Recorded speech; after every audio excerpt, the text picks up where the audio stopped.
Hello to my WBU cheerleaders and anyone who else might be watching. This week we are going to start a series on your nutrition, but we have got to stop looking at your body as the outcome of just the food you eat. There are actually 4 pillars of health that you need to be considering, knowing that your body is a functioning system. And so those pillars are nutrition, hydration, movement, and peace.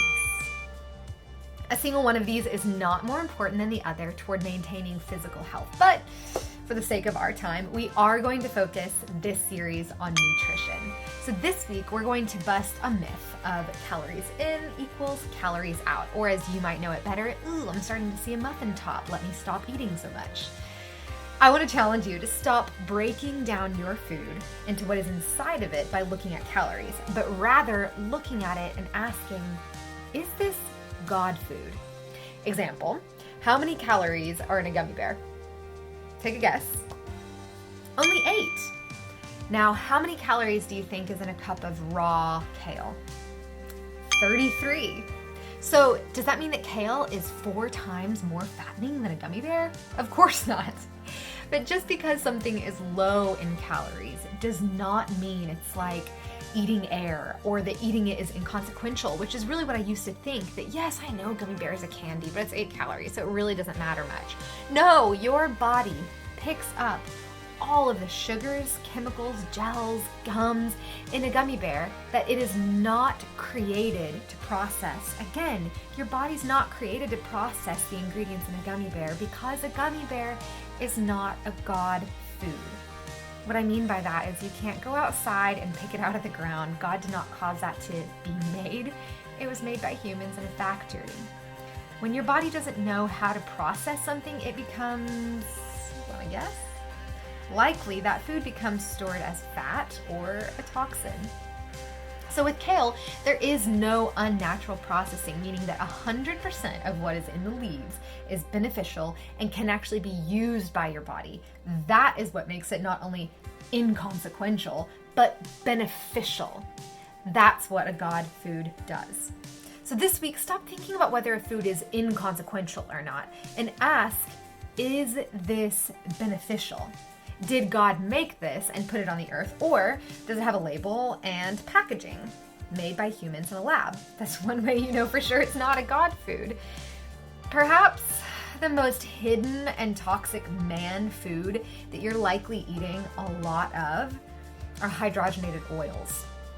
So for this session, we're going to focus on one goal for moving forward toward eating God foods, and that is cutting out all unnatural oils. These chemical oils could be a number one reason for your unnatural weight gain. Think places that fat hides unwantedly. I can think of where that looks like on my body. Because here, you can spend all your time working on your sides or your bum or trying to flatten your tummy or get rid of that cellulite on your thighs. But if you finish your workout with a food bar that is full of sunflower oil, you're sending your body some pretty mixed signals. So simply this week, here's your goal. Read your labels, because I'm gonna not assume that in 1 week you're gonna quit eating anything that has a packaging and you're gonna start growing and cooking your own food, especially in the life that you lead right now. So this week you're gonna start reading labels, and I'm gonna teach you how.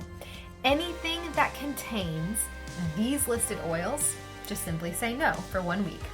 Sunflower oil, rapeseed oil, canola oil, palm oil, vegetable oil, grapeseed oil.